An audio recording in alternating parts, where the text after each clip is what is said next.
Hey guys, welcome to the combined team coach call tonight. We are talking about how to stand out among the 300,000 Beachbody coaches that are there now. And I don't know about you, but for those of us who are here and those of us who are watching this video afterward, do you even remember how many coaches there were when you first signed up as a coach? I'm going on almost 5 years, and I believe 5 years ago it wasn't over 100,000. I think we were like right around 75,000. So Right.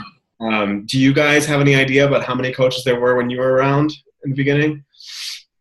I signed up about 15 months ago, 16 months ago, and I believe there was something like I think there were 250.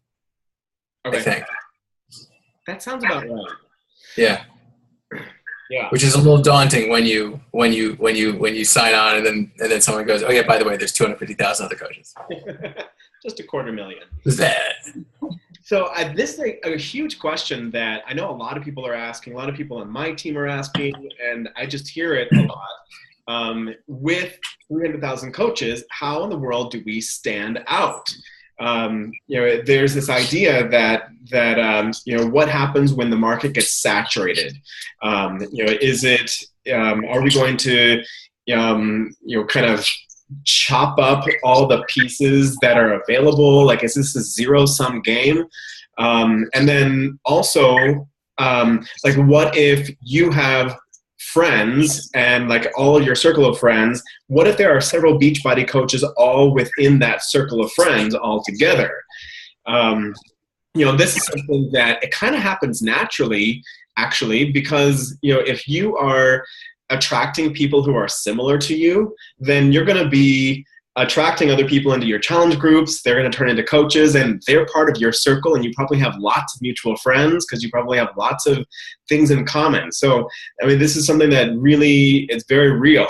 And then kind of like an extra side question, what about when there are a lot of people from other companies that are talking about their shakes and their workouts, and how do you handle that?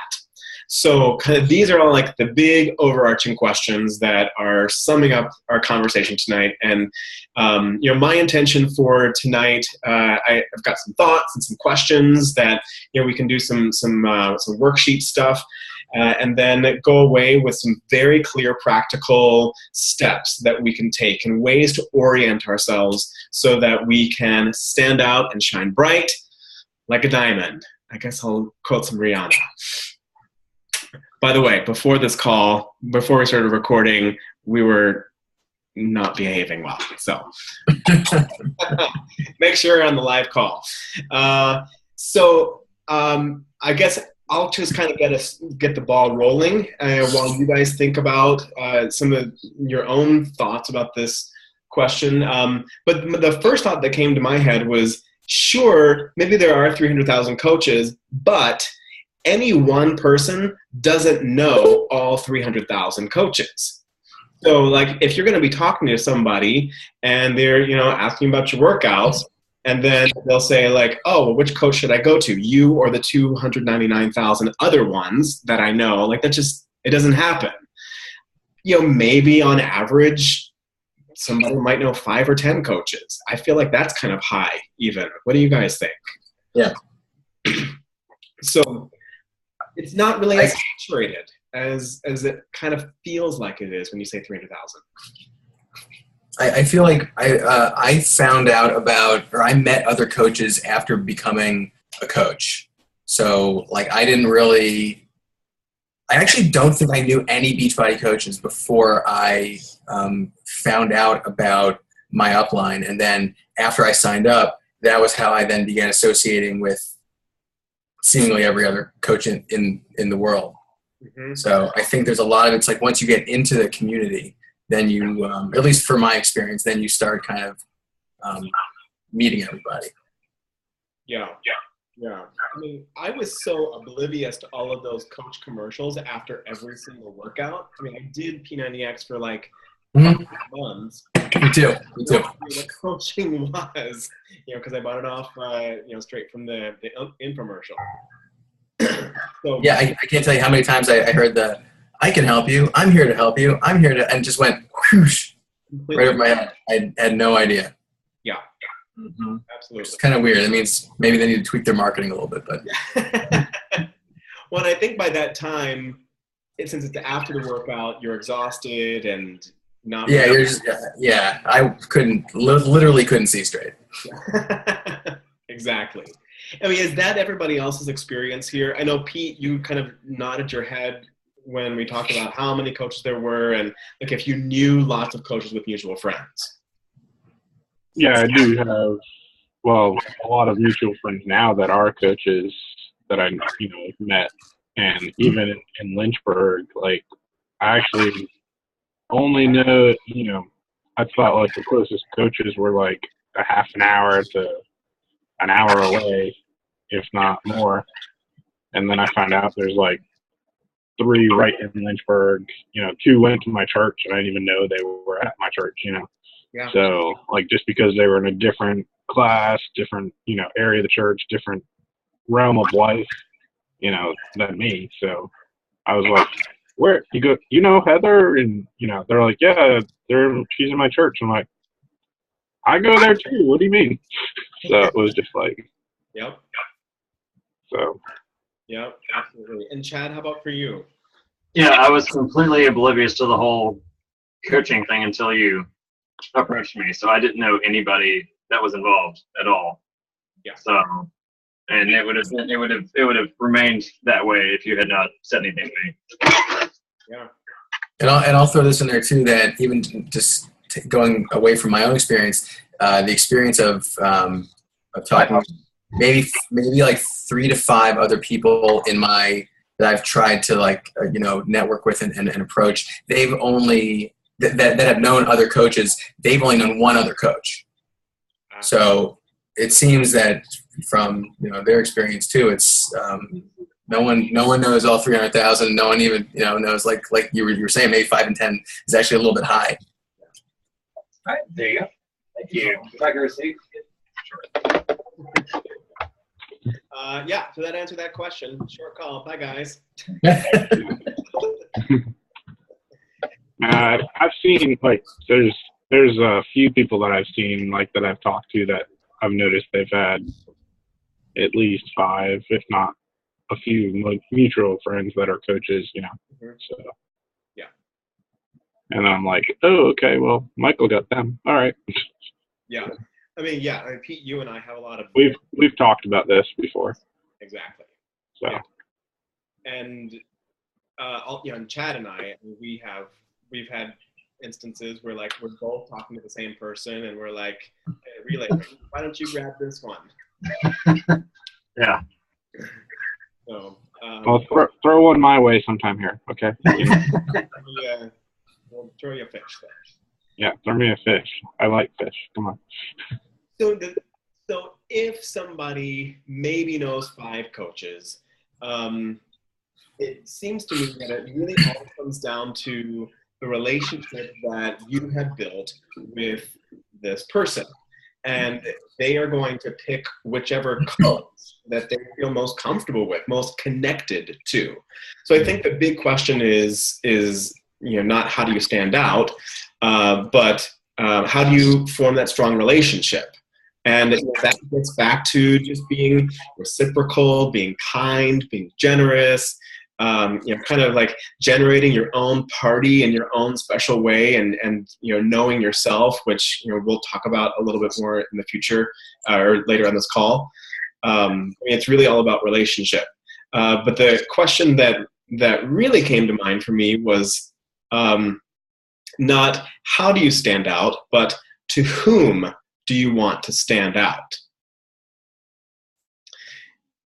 There are, 300 million people in the US and Canada, or 350 million in the US and Canada. And I don't know about you, but I only probably would get along with some of them. Like, there are some things that we have nothing in common. So oh my gosh, Jeff.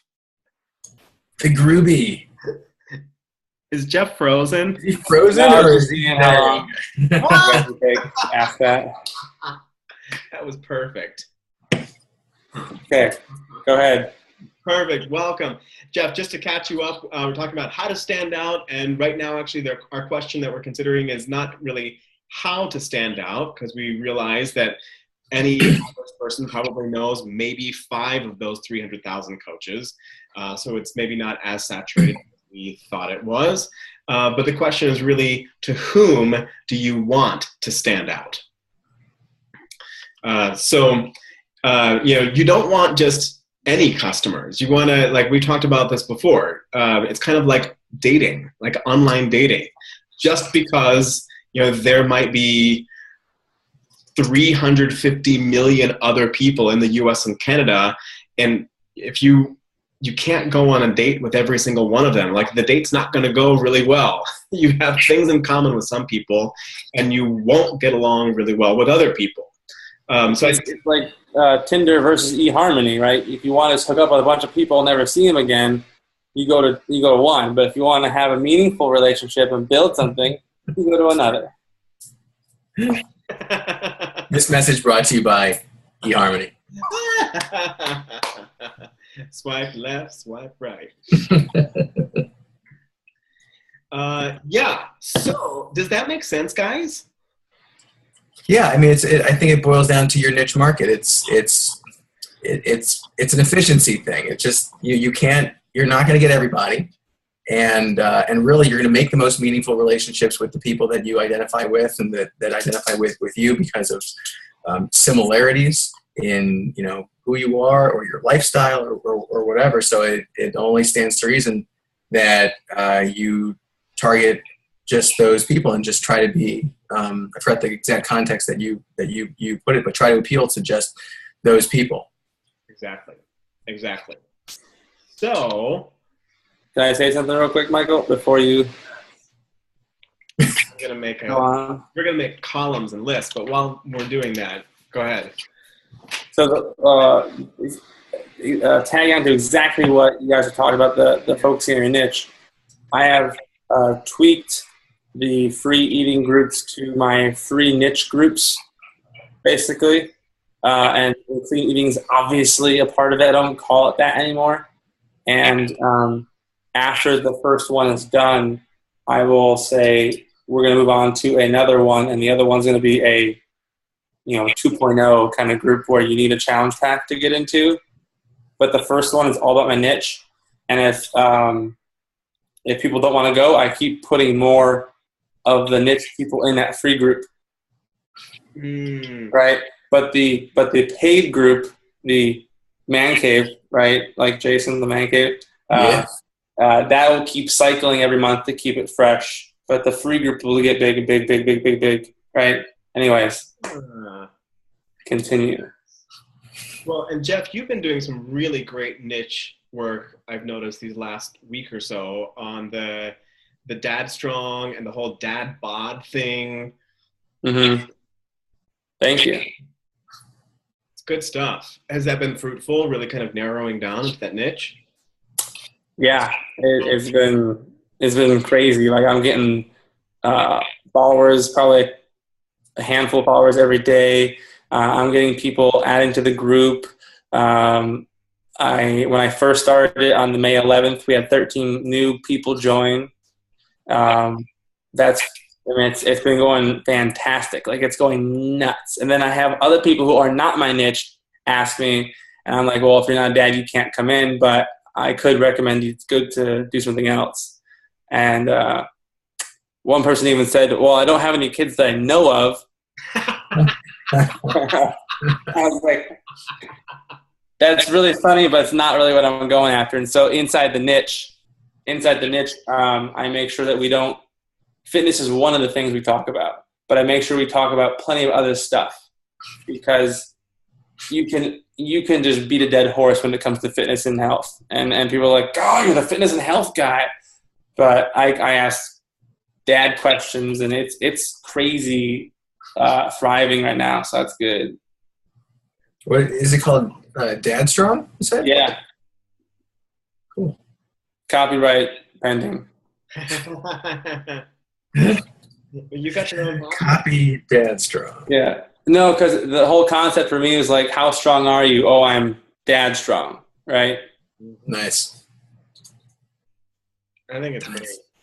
And those are they Facebook groups? Is that how you're structuring it? Yeah, the Facebook group for now. I really like the idea of doing conversations, but I don't want to. For brand new people, I might do the 2.0 kind of group in the conversation. But for the people who don't know what to expect, keep it as a group. Yeah, that's great. That's great. Love it.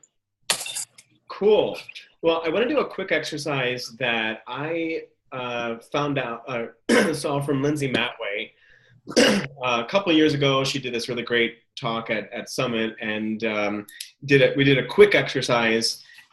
Basically, you take a piece of paper and you have two columns, and in one column you write down, just brainstorming, what are the things that you have in common with just about every other Beachbody coach? What's the same about you and all of these other 300,000 coaches? And then in the second column, we'll write, whatever is different, what's unique about you from other Beachbody coaches. So I want to do this as just like a timed thing. Just let's set 30 seconds for, let's do the same column first, and then we'll do 30 seconds with a different column. Okay. I'm going to set my timer.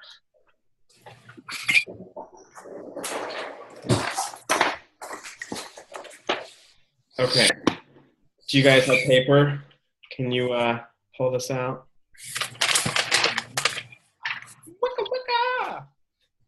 Awesome. Okay. So first of all, the same column. 30 seconds. Go.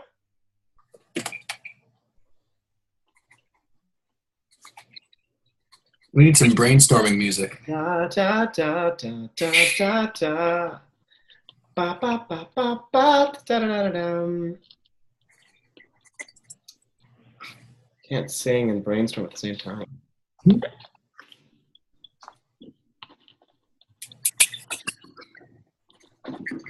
3 more seconds. Okay, stop. All right, let's share our same column, and then we'll do the different column. I wrote down fitness, Beachbody program, Shakeology, and social media. Oh, good one. Scratch. Super basic. Pete, what do you got? I added to those support group per se, Mm-hmm. Nice. Whatever form that might be. Yep. How about for you? Because you had all the other ones. Okay, yeah. We'll probably have a lot in common. Let's see, I have on there buy my links and wearing white shirts. Everything else you had that I already said. You already said. You guys write faster than I do, but I was singing. So you should put that in your other column that you write slow. I am slow. That is true. Jason, how about for you? I have love fitness, motivated, want to help. Yes. Good. And Chad, are you able to talk or are you working? I was counting, so I totally missed the question. But I am listening. Okay, no worries. That's okay. You'll catch on to the next one. Okay, now we'll take 30 seconds and we'll brainstorm columns of what is different about you and these other 300,000 Beachbody coaches. Ready, set, go.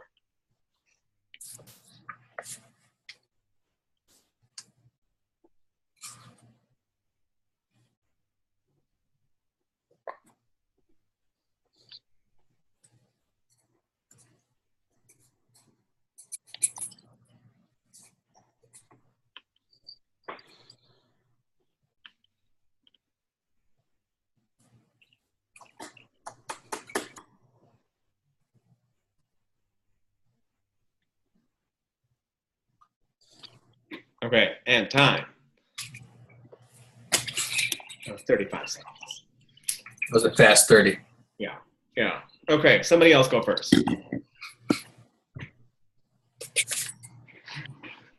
All right, I'll go.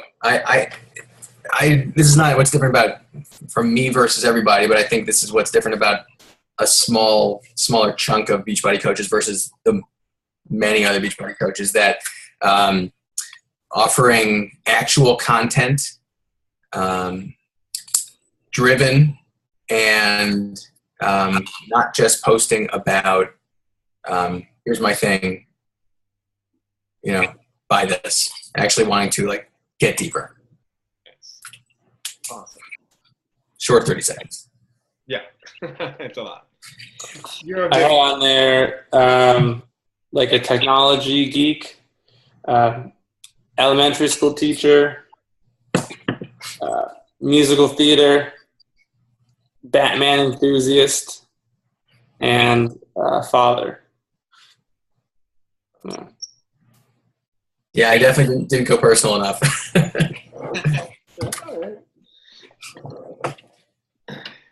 Chad, did you get this list?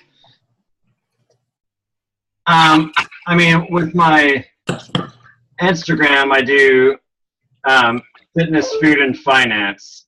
So I kind of take it from the approach of we've always been ridiculously poor, gay couple, trying to eat well, trying to stay in shape, and just kind of like taking that, I'm now working at home and John has a lot of health issues. So kind of just taking it from that stance of just trying to better our lives, with limited income and, with a lot of health restrictions. So, and trying to have fun while doing it. Awesome. That's great. Pete, how about for you?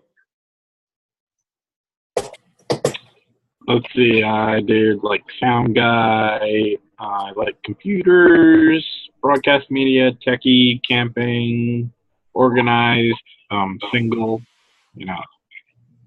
versus like dad and father, all that fun stuff. Mm-hmm. Awesome. I don't think I have any kids. Maybe were you that guy that talked to Jeff? No. I didn't want to out him. Jeez. Thanks, Jeff. Thought it was confidentiality there. Blew it. Okay. This is a public video. Singing, gay, married, puppies, performing, teacher, church, piano, and Chicago. The musical or the city? Yes. Both. Yes. Yes. I haven't done the whole musical, but I've done numbers from it. Yeah. So, yeah, I mean, I think Jason hit the nail on the head also with, maybe I'm not the only, teacher, but, there's a smaller subset of people who have this combination of unique qualities.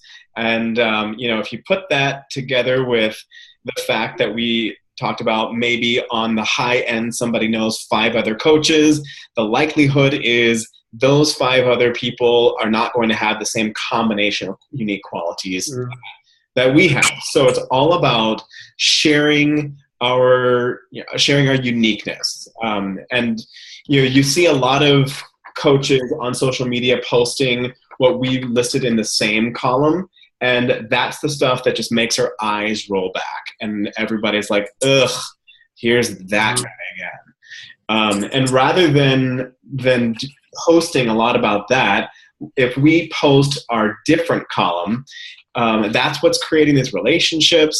And then honestly, a lot of the kind of the sales part, and I actually got this from, who was it? I think it was some other coach, maybe Dave Ward, who talked about kind of stealth coaching, where instead of doing a lot of broadcasting of, hey, buy my thing, he just talked about his life. It's all integrated together. And then a lot of the invitations just came through private messaging. So you don't kind of like blast everybody out. So they're their niche. How's that? Revelatory. Cool. I had a couple other questions, but I just wanted to kind of pause and see if you guys had any other thoughts along these lines already. One really great example about how niches really attract other people is when there was I don't want to say customer, but there was a person who made a connection with Josh Spencer. And I didn't know this person, and he wasn't like a customer of Josh's yet, but I guarantee that he had reached out because there was a fitness connection there. When I had posted a really lengthy transformational story about me overcoming online video game addiction at the same time of my like P90X journey, that specifically struck a chord in that person. And they messaged me because, I mean, even the Josh Spencer didn't make that connection with that person, which is crazy because just his charisma is really powerful anyways. So the fact that this guy was still connected to Josh, but then saw his my story through him, made him come out to me, and he really connected to me. And I asked Josh about it, and he's like, okay, it's fine. 'Cause I felt that was weird. But anyways, it's sort of like that, that your niches could attract other people. Not that you're stealing them, but what's best for that person, right, is having that better relationship. Yeah, so it can happen. And while we know the Josh Spencer as, this amazing guy, this other person, maybe they don't understand. Right. Who he is, and kind of looking at both of you on the same level.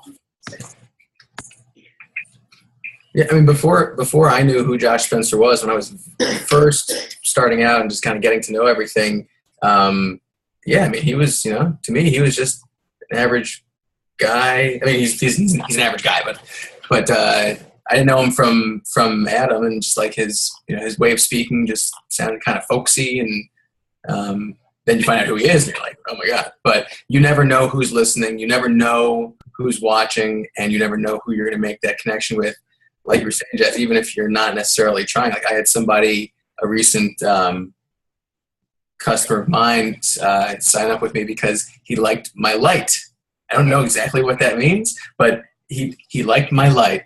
And I wasn't trying to emit that much light, but I guess whatever I did, he caught on to. So it really does, I think, boil down to those building those personal relationships and just putting yourself out there. And sometimes it's not having to try to compete with 299,999 people. It's just being yourself and being true and being consistent. Yeah. It was the Def Leppard. Yeah, buddy. By the way, I'm wearing that forever now. I got so many comments about that. I'm just wearing it for everything. You just got to keep buying different Def Leppard shirts. That's sort of what I did with my t-shirt addiction right now. I'm just gonna have a closet full of the same Def Leppard shirts. Wear a different one every single day. What was that? Ernest series. Yeah, he'd have a whole bunch of overalls. Oh yeah, Ernest goes to camp. Jason goes to Def Leppard. Killer sequel, man. Killer sequel. That's right. It really caught on in Europe. It was really big. This is how I'm going to differentiate myself from all y'all. And don't forget your tent. You got it. But Jason, you also said something really that caught my attention. That it's about consistency. Like if you are sharing your story, consistent, then people have a stronger idea of who you are.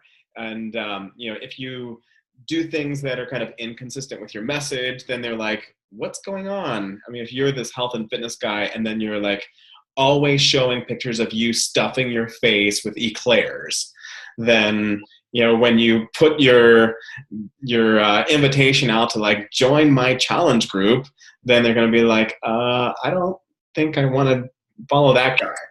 So yeah, definitely being consistent is key.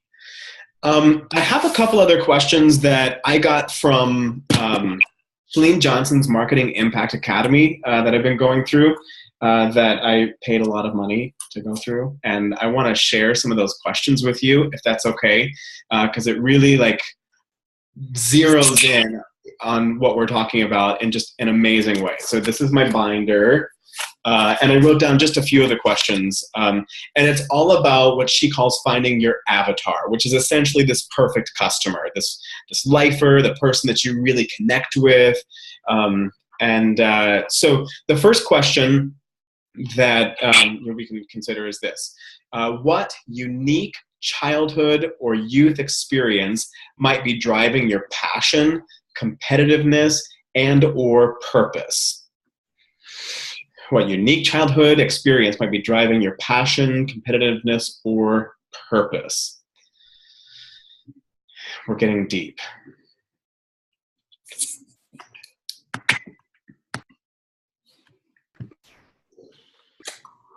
Brainstorm about that for a little bit.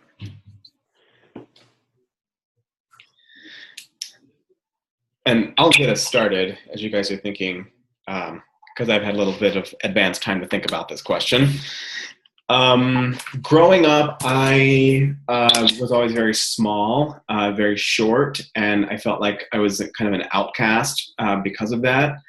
And so I would kind of be very reclusive, and I would focus on the things that I felt like I could control, since being taller was not one of them. And that was actually one of the big driving factors of getting into music, because I knew that I could, I could practice, I could get better at music, and being a certain height would not prevent me from being a good musician. So I think that's kind of like some of my driving passion behind music, and kind of being excellent in things that I can control. But I also feel, because of those experiences, I have like a deep heart connection with people who are feeling like they're disenfranchised and an outcast and feeling left out. And not judging a book by its cover, and just being really just open and accepting as much as I'm aware of. And I think that that's something that really kind of shows in our team, that we actually have a lot of variety in our team, and just people kind of in all different parts of their journey. So I think that all kind of that's all kind of connected for me.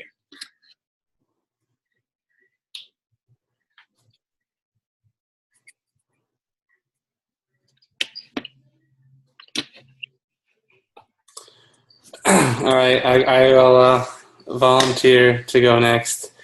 To be really open and forthcoming, I'm actually started. I mean, this question is actually probably the next thing that I'm going to be asked. I'm going to see a therapist about figuring out some deep-rooted things that are going on in my life, and a lot of it, they go back to your childhood somehow every time.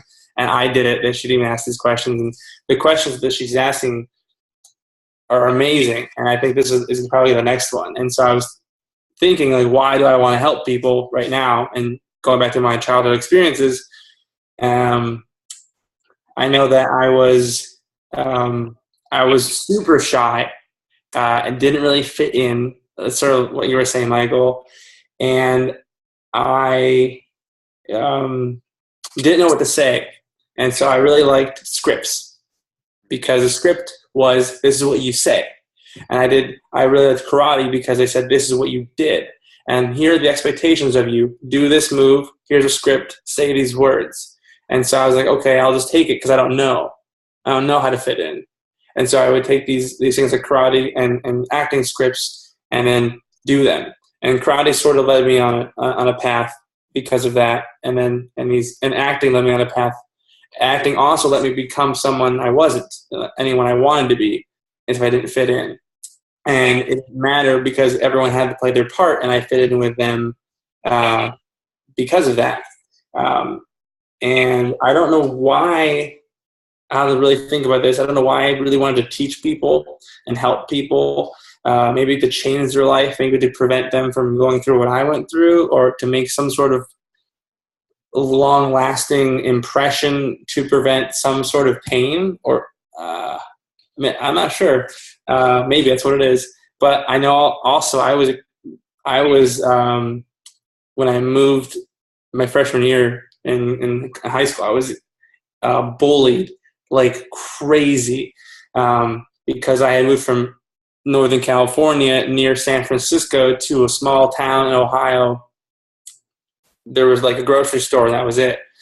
And they had bullied me like ridiculously for being a California boy, or eventually you're near Northern California, you're from San Francisco, so you're gay. And I got just, it was nuts, that what I experienced just for that short bit. And so those things, I know when I saw them as a teacher, when I saw some kid get bullied, I would be very firm about stepping in to sort of prevent them. So a lot of what I've been doing is helping people, or helping myself cope with things, then helping people cope with things, I guess. All right. By the way, never thought about going to therapy before, but I started doing it just because I wanted to figure out stuff. And I name dropped John Maxwell. I was like, I'm reading this book, John Maxwell, and so and she's like, oh yeah, I know John. It was really cool because she'll say things and I'll actually realize what her question is and how it applies. Like, wait a minute, I wonder if this is why I do this. And she's like, wow, you're really quick and open-minded to that. I'm like, it's because I'm already thinking about this sort of process. Anyways, thank you. That's awesome, buddy.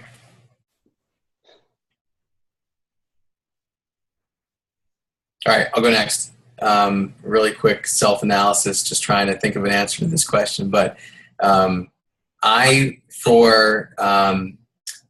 really from kindergarten all up until the end of high school, I bounced around to a lot of different schools, and not because we moved or I was an Army brat or anything like that, but I was in a couple of different programs. So I wasn't ever in one school for longer than 2 years from kindergarten until high school. And because of that, I didn't have a solid friend base really until, I had some longer lasting friends, but I didn't really have that like core group of friends that, you grow up with your core group, you go all the way up through high school and all that thing. I never had that.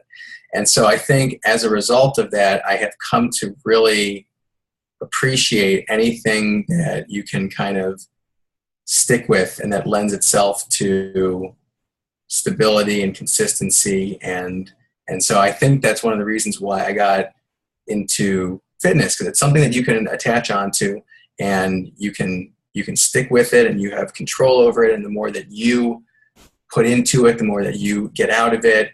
It wasn't anything that was like a fleeting flash in the pan in my life like some of the other things. Or at least it wasn't ever since I kind of got back into it. So I think that's the thing that drives me so fiercely to stick with it, just because some of that rocky past. And so then it also translates into my persistence in coaching for the same reasons. Maybe. We'll see. I don't know. You're making me think, Jason. Sorry, you see the smoke coming out?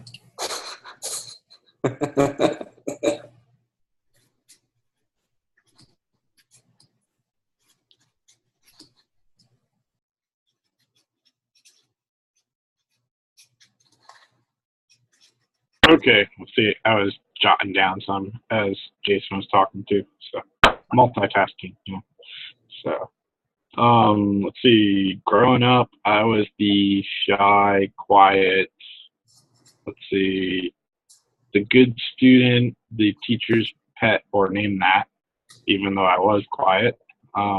did my work, never got in trouble in school. I actually could walk around in the school and not get in trouble. Like, why are you in the hall? You know, I actually got asked that after I graduated and went back and visited. You know, they're like, where's your hall pass? I'm like, my visitor pass is right here. You graduated? So, you know, yes, I did. So, I was bullied a lot per se too. So in school, for being quiet, and I was really small and skinny, believe it or not. So, really small and skinny. I was like 100 and something pounds, you know. So, picked last in gym class because of it, you know, for all the events, you know. So if I had the ability to like just go work out in the weight room, that's what I did. So, but on the other hand, I was always, any chance I could get to go up into like our TV studio area in high school. Like if the class got done early, I'd be like, can I leave and go here? And, you know, the teacher always let me come in there no matter what. So I should have just had a key to the place, you know. So, but I became very good and excelled in like the technical stuff because I was always doing it. Even as a young kid at 8, that was kind of like my escape per se. It's like I could do that and, you know, do things well. So, so just kind of, and part of that, you know, doing those things, you know, things had to stay organized and details, and you had to think everything through. So obviously, you know, I detailed and taking notes, and, you know, coaches say, hey, I wish I had Pete's abilities to take notes, you know. Well, it didn't happen overnight. Yeah, that would be Michael. So didn't happen overnight, but, you know, it's kind of, if you saw the notes, it's like spelling mistakes or left and right, and then I just go back and proofread everything, and then it becomes a post if I get that far. So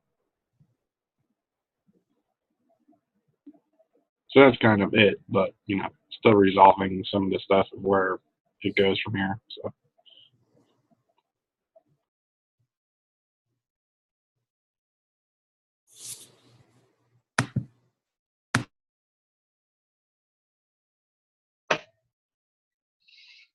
I guess that's me now. Growing up, both my parents worked. And so even from like a really young age, I always felt like the mother hen. You know, I was always the first one up for school. You know, I made all the lunches, you know, got my siblings up, you know, ready for school. And I was third of 4 kids. And so I kind of just felt like I always played that role. Like I always wanted to make sure everybody had what they needed, you know, as far as like my siblings, as far as friends. And so I kind of just carried that through like all my life. I would, like, to the point that I would sacrifice for myself to make sure that everyone had what they needed. You know, if they weren't able to pay all their rent or if they weren't able to buy groceries, I would take it for myself first. You know, like I would be homeless if it meant that everybody had what they needed. So I feel like even like taking that into, you know, coaching, like, you know, I want to make sure that, you know, everybody has everything that they need, that they're getting, you know, all the resources that, you know, they're able to buy their, you know, Shakeology and their programs, and figuring out if there's anything that I can do to make that work, you know, better. So, and I think that came all the way back from growing up. So I was just feeling like I needed to take care of everybody. That's good stuff. I mean, everybody, I just want to applaud all of us for opening up and for going there. It's not a place that you get to go a lot. So thank you. The cool thing about what Shalene talks about with, you know, after these questions, and there are others, but I think we got a lot of bang for this question, is that, you know, when you're trying to stand out, it's all about sharing who you are uniquely. But usually the thing that makes us most unique is the thing that's not like other people. And our knee-jerk reaction whenever there's something about us that's not like other people is we tend to want to hide those, because I think a lot of people we have this innate desire to fit in and to be like everybody else, which is in the opposite direction of what we're trying to do. So what that means is that whatever it is that we might feel like we're kind of covering up, or that we might feel a little uncomfortable about sharing, that's actually the thing that sets us apart, that makes us unique. And the more that you can share little pieces of that, of your life, both in conversation, face-to-face, as well as on social media, that's really what's going to just set you apart as somebody who's very unique, and you're not going to blend in with all of those other coaches who are, saying, buy my stuff, join my challenge group. It's going to be a breath of fresh air. So the task that I was thinking would be good for us to do this week is design a few posts or videos sharing some part of your story. And we talked about that slogan, make your mess into your message, last week. This kind of fits in with that as well. And, find some way to take, either what you said or a part of what you said, or take some angle that's really personal in a way that you feel you're comfortable with, and it's going to make an impact on your circle. And sometime this week, share a post or two kind of coming from that angle. How does that sound? I actually plan on doing it. I wanted to make a post about the bullying stuff. Mm-hmm. Yeah. That's awesome. A lot of people are going to relate to that. We all kind of talked about not fitting in or being bullied. My daughter's a bully.